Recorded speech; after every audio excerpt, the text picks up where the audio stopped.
messieurs, bonsoir. À la une des actualités dans nos régions, l'Institut français de Bobo-Dioulasso déterminé à accompagner les acteurs du système éducatif des écoles franco-arabes dans l'apprentissage de la langue française. En collaboration avec l'école Madersa à Salam, les deux structures entendent construire un réseau d'éducation avec pour objectif principal renforcer les compétences des encadrés de ces écoles franco-arabes dans l'apprentissage du français au profit des apprenants. Clap de fin pour la semaine régionale de la tolérance au Sahel. 7 jours durant, les responsables des différentes communautés religieuses ont prêché les valeurs de paix, de cohésion, de vivre ensemble et de fraternité dans les mosquées et églises. Paris réussit donc pour le consortium Solidaire Suisse et l'Union fraternelle des Coréens de Dori, initiateur de cette semaine. Mesdames et messieurs, bonsoir et merci de nous suivre. Direction donc la région des Cascades, la ville de Banfora est fin prête pour accueillir les festivités du 11 décembre 2020.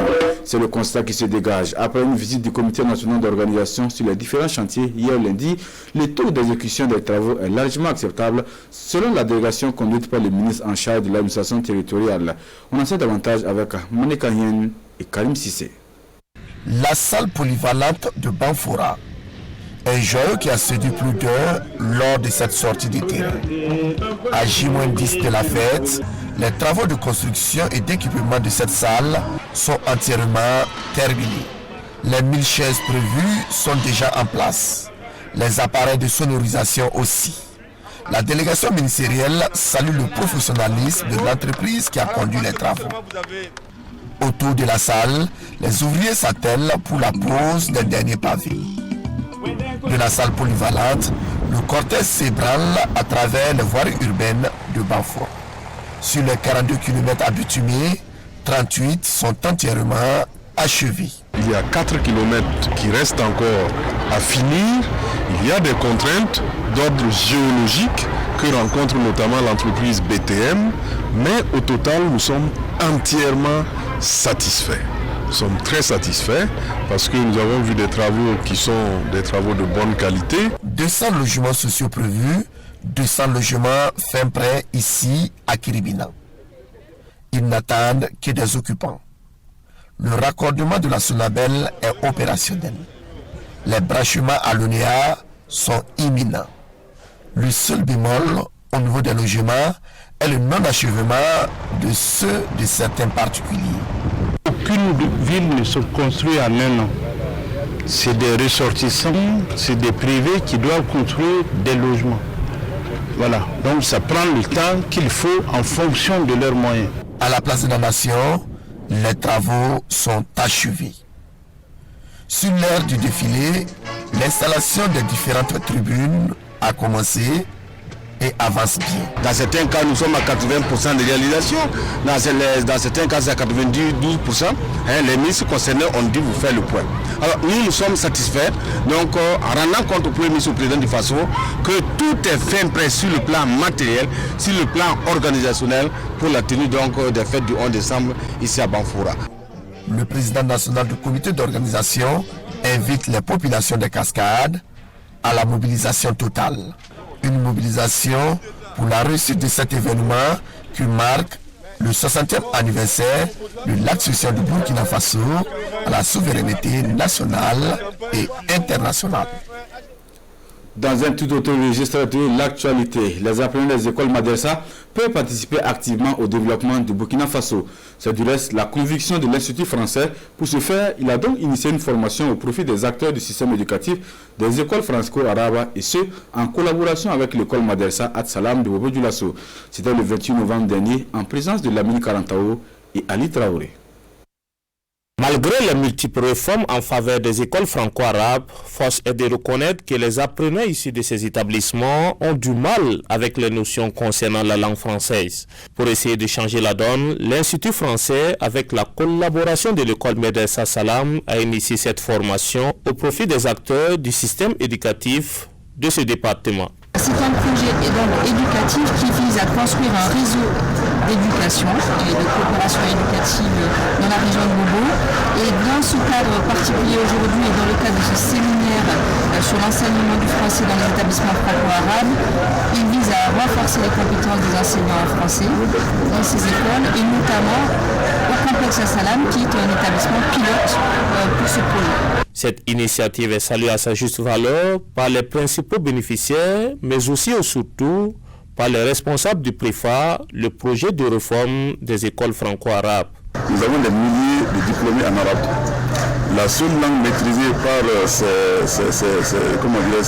milliers, c'est la langue arabe, c'est-à-dire son monolingue. À ce niveau, nous sommes dans un contexte francophone. Le français est la langue officielle du pays.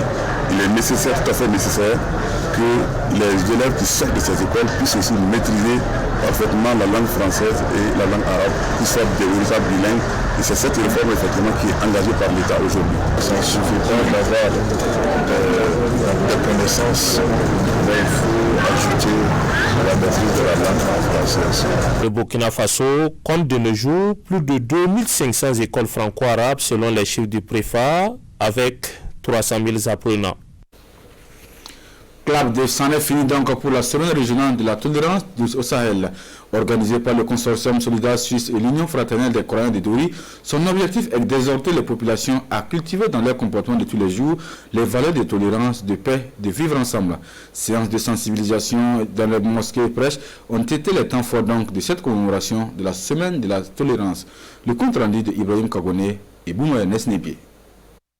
Cette commémoration de la semaine régionale de la tolérance dans le Sahel a été dominée dans les églises et les mosquées par des prêches et des prières pour la promotion de la paix et le vivre ensemble. Des activités qui ont marqué positivement les esprits des Sahéliens.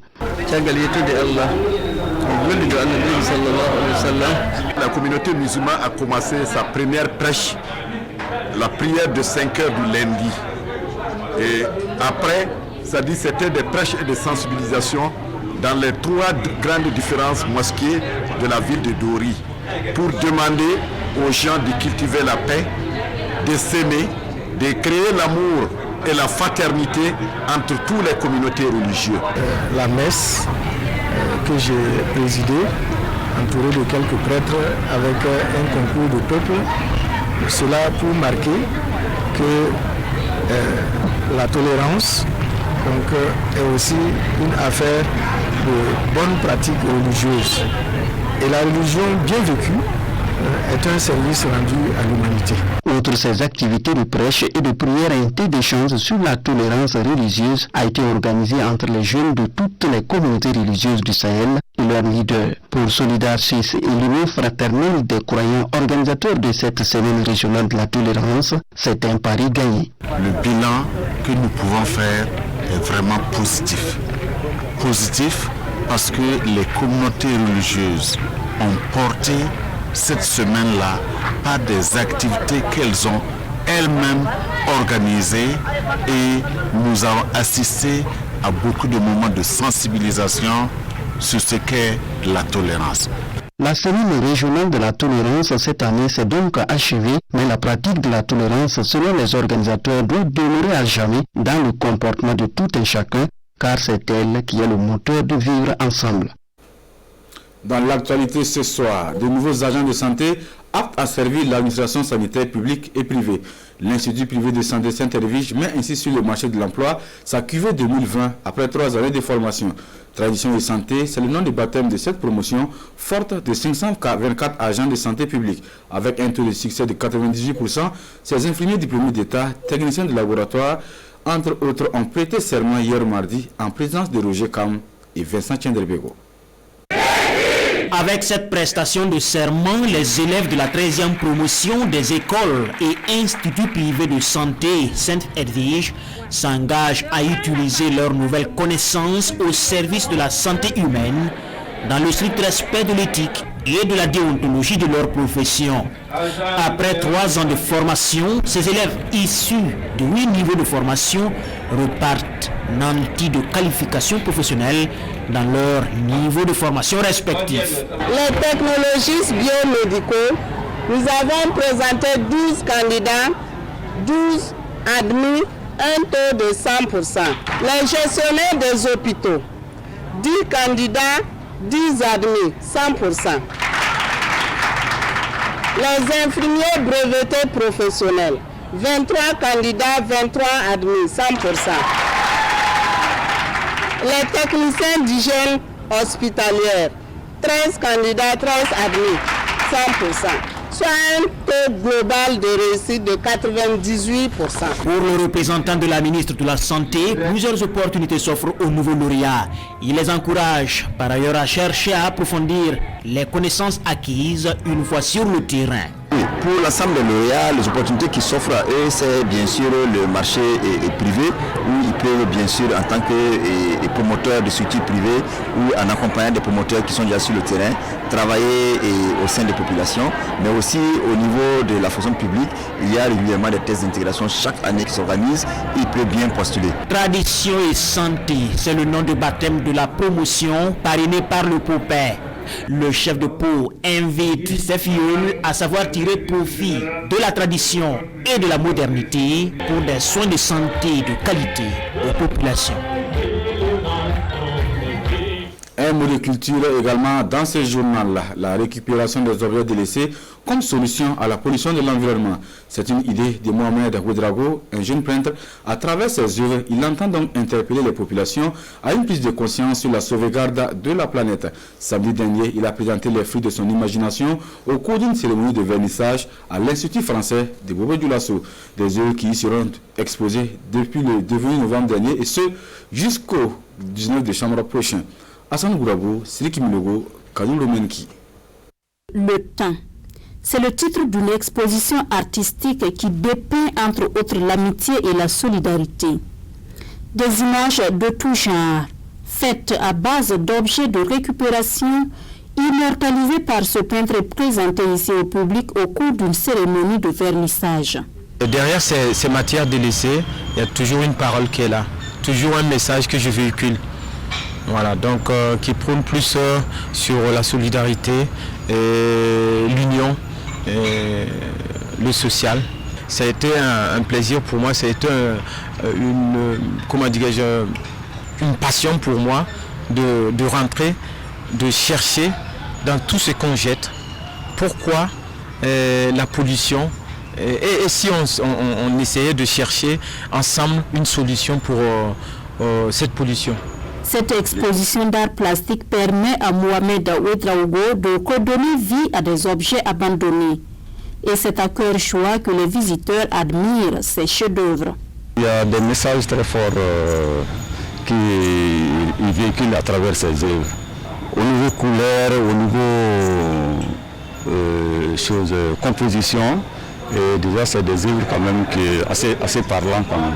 C'est une exposition qui présente des œuvres réalisées uniquement avec des matériaux recyclés, donc des canettes, des sachets plastiques qui sont tressés avec des collectifs de femmes, et puis ensuite qui sont agencés en fonction de leur couleur sur la toile pour en faire soit des personnages, soit des paysages réels ou imaginaires. Du 28 novembre au 19 décembre 2020, les amateurs et les fans de l'art plastique sont invités à faire un tour à l'Institut français de Bobo-Dioulasso pour apprécier le talent de cet artiste. Nuit de reconnaissance à l'endroit de notre collègue de la radio nationale, Arjuma Joseph Silima, décédé en juin dernier. À travers une soirée, l'équipe de production de l'émission La Tribune de l'artiste lui rend ainsi hommage et c'est à Guéra, son village natal situé dans la province de la Comoé, que cette soirée s'est tenue dans la nuit du lundi 30 novembre dernier. C'était en présence d'amis, de collaborateurs et de populations, une tribune pour rappeler les valeurs sociales du défunt. Drissa Traoré, Sirik Milogo et Kadou Lomenki. Tout commence par cette visite de courtoisie au chef du village de Guéra, puis au marigot sacré. L'équipe de production de l'émission La Tribune de l'artiste traduit ainsi sa reconnaissance aux disparus, qui fut technicien de son et réalisateur de cette émission pendant 13 ans. Il part à la retraite le 31 décembre. On avait programmé lui rendre hommage le 30 décembre et lui dire merci, même si des fois on s'est tiraillé dessus, mais quand même on est tous humains avec nos forces et nos faiblesses. C'était pour nous important de venir à Guéra, qu'il a vu naître, lui dire merci pour ce qu'il a fait pour nous, merci encore, et que ses ancêtres le reçoivent comme il se doit. À cette cérémonie, les amis, les parents et la population ne se sont pas fait plier pour répondre à l'invitation des organisateurs. Je voudrais d'abord m'incliner devant la mémoire de notre frère aîné. Je voudrais ensuite saluer l'initiative de ces promotionnaires.